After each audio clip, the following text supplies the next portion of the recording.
welcome everybody. It's really exciting to be here. We've been working on this series for some time now, together with Anthea and then some brilliant people that have jumped on board. And one of the things that we have as like one of our guiding mission points at Guerrilla is the rearticulation of distorted narratives, or at least narratives we collectively see as distorted. And there seemed to be an instant good companionship between the narrative work that we've been doing and the research that Anthea had produced in the Entangled Activist, looking at patterns, identifying patterns in community organizing, in campaign work, in any kind of political social justice work. And what are the pitfalls and pathologies that we also have in this world of ever deepening complexity and entanglement? And how can seeing some of these things help us bridge tension points and manage to heal all the fragmentation that is happening in movement building, and many more things.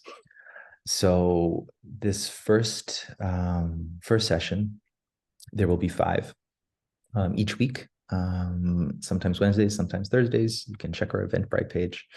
But these sessions are meant to be moments where we can converge online, have a moment of presence, have some exercises that we can collectively do, and sit with the stuff that comes up.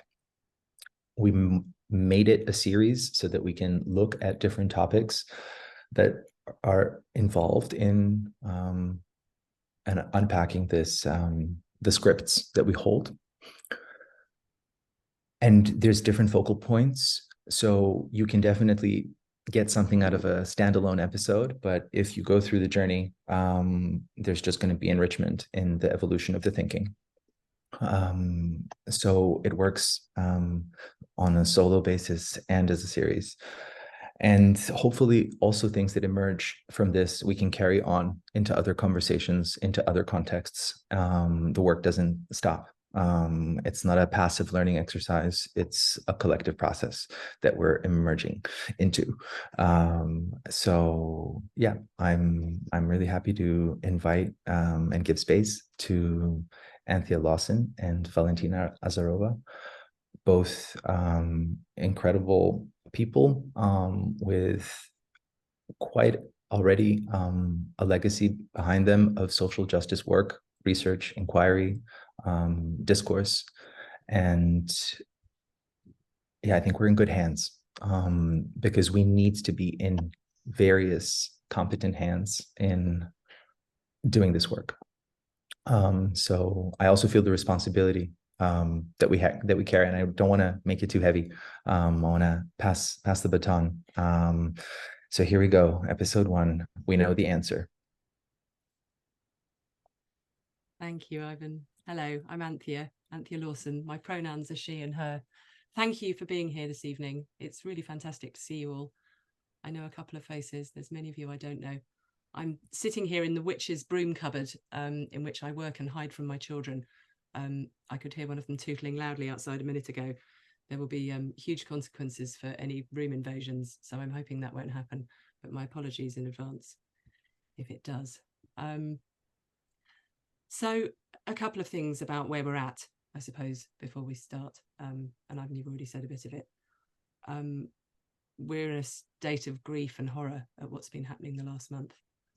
And that's all very live in people's lives who may be here in this Zoom room, and for people we may know, and for this topic, and for some of the other topics that we're going to be talking about later in the series. So that's where we are. This conversation was never going to be scripted. There was always going to be something emergent about this session, but we were planning it months ago. And it may be slightly different to what we first started talking about, and that's okay, because that's all part of what we're talking about. We're trying to think about getting away from the sort of command and control systems that it's very easy to adopt from the mainstream culture. Another thing to say up front, because it often comes up, is this question about activism. I've had many opportunities to repent at leisure in the 2.5 years since I published a book called The Entangled Activist, because often the first people say is, oh, well, I'm not an activist, or I don't like those activists, or what is an activist, which bit of it is. For the purpose of this conversation, we're thinking about it, we're casting it really broadly. It doesn't matter if you call yourself an activist or not. We're talking about change-making work in its broadest sense. So if that word comes up, and if you don't feel that's you, or if you have a sort of response to it that is a bit of a reaction, substitute another word if I use that one without thinking, because we're talking about change-making in the whole. And another thing to think about, and perhaps to feel as well as think about, that's part of what we're getting at here, is about what knowledge is, because the form of knowledge that we're going to be talking about and critiquing is very much in our minds, but of course that's not the only way we can know. We can know in our bodies, we can know in our feelings, we can know in our hearts, we can know in our spirit. It's very easy to go through the days using our body just to sort of port our brains around. But if we can, let's try and bring as much of ourselves as we can here this evening, as much as it's possible to do, sitting on chairs in rooms in separate spaces in different cities and countries. So I wanted to tell you first a bit about how I got to thinking about this, because I think it's always helpful to understand where people have come from. I was a journalist originally. I worked for the Times in London as a reporter. And that's a certain type of knowledge for you, isn't it? And then I switched by my late 20s to reporting and doing investigations for human rights and environmental organizations, finding stuff out. I was working on the arms trade for 5 years, and its implications in human rights. I worked on tax havens and the way that the financial sector creates poverty, fuels injustice, fuels conflict, fuels environmental destruction. And I got to a point where I was asking a lot of questions about that. So when I started to write The Entangled Activist in 2018, I was prompted by the things I was noticing. Human rights activists treating each other terribly sometimes, funders of community development who were sometimes excluding the very people they were trying to help.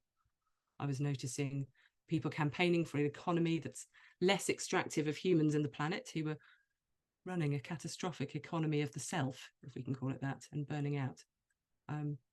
Why are we doing these things? Perhaps even when we're half aware that we are doing them. That's what I was asking. And that book became the story of how I came to see that we're entangled. We're always entangled in what we're trying to change. Yet it's hard to see that we're entangled because it's countercultural. It's countercultural to mainstream culture, which since the Enlightenment and the scientific revolution has told us that we're rational actors. We can behave as individuals and choose what we do. We're not really connected to the matrix of life and we're above it. But it's also countercultural, this idea of entanglement, to activist and progressive and alternative cultures. Because then we wouldn't be the good one. We wouldn't be the good activists, so different from those people over there who we're criticizing, the ones who work for the oil companies or in the government or in the more right-wing half of the left-wing party that we're a member of. Whatever it is, it's those people over there who are causing the problems, and we like to see ourselves as different from them. So, all right, if we can get past that, if we can get as far as admitting that we're entangled, then what next? And I hinted at some of the possibilities in The Entangled Activist. It started a lot of conversations about how we need to look inwards at ourselves at the same time as trying to make change in the outer world, and how those two don't need to be polarized. The inner and outer can be a dance together, not, as our society would have it, completely different realms. And we need to remember that we're relational beings. But I wanted to dig further, and that's where it became this project. I wanted to identify some of the things that we're doing when we're entangled, and where they're coming from. And also, why does this keep coming up?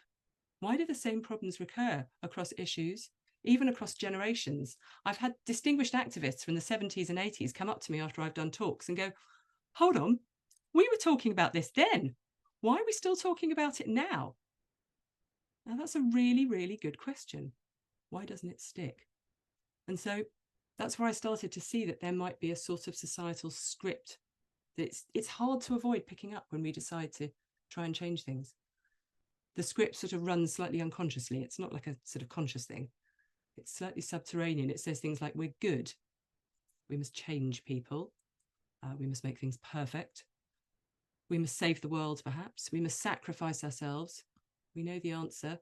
They sound a bit like commandments. They feel strong. And when they've got a hold of us, that's how it can feel. I wanted to understand a bit more about where they come from and why they cause a problem and what the alternatives might be. Now, some of these lines on the script, and a lot of them have all of these different roots. Some of them have psychological roots. They're things that humans do, and we can learn to develop and do and see what's going on. It's a form of psychological development. Some of them are societal, and some I'd suggest are mythic and archetypal. They run really deep in the old stories. But in the sort of in-between time, sort of the last few hundred years, they're very connected to empire and whiteness and class. You may recognize that some of these appear in the critiques of how whiteness operates. You may notice that some of them appear in the decolonial critiques of modernity that see the projects of empire and modernity as inseparable. And we'll get into some of that. The point is that these commandments on the script may affect us differently, depending on who we are, where we're positioned. Now, a word of warning, given how deep this script runs, what are our prospects for turning our backs on it? We've called this script this is series Unlearning the Activist Script, because guess what? I'm still an ambitious activist. That's what I would like to do. And there are alternatives. There's a lot going on as people try to turn away from polarization and division. There's a lot going on in our movements. And I'm trying to find ways to articulate what's happening and look at what works in the examples of change making that embody them. And that's how I came into conversation with the co-hosts for this series, all of whom I've been talking to on and off for the last year. And I didn't really want to keep these conversations to myself. I really wanted to try and share some of what's going on. But we should also get real. If we set ourselves a target, you know, like the sort of campaign targets I used to write in applications to funders saying, oh yeah, I'll do this by the end of next year. If we set ourselves a target that we're going to unlearn this all so that we're no longer held by it, well, guess what? We're still going to be doing it. We're still going to be in the realms of the purity instruction that says we must make things perfect. We're not going to make things perfect. We're in the mess. That's not helpful. So I see unlearning as a direction for our intention. The more aware that we can become of what's driving us, the more agency we might have to choose how we respond to each situation that we're in. So our intention for this space this evening then, and for the rest of the series, is a place of exploration. As Ivan was saying, it's a reflection space for people we're anticipating, mostly practitioners, who don't always get enough opportunities to think deep into the roots of the change-making work that they're doing. And we've had several conversations over the last year. Now, we don't know the answers either. We haven't set sort of learning objectives for the end of this event or any of the others, because we don't know exactly where you are. We're ongoingly figuring this out. And we're sharing some of this where we've got to. You might know more about some of this than we do. There's good work questioning all of these lines on the script in many places at the moment. Holding this space is our contribution towards that work.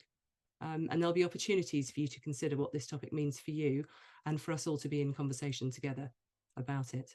Our only request is that we meet each other in good faith in this conversation, as Ivan was saying. If we're having a strong reaction to something that's coming up, let's take the time that we might need to settle, perhaps before we respond. Let's take time away from the screen if we need it. Because that urge to react quickly, it happens between us one-on-one, it happens in groups, it happens all the way up to the scale of our strategic interventions.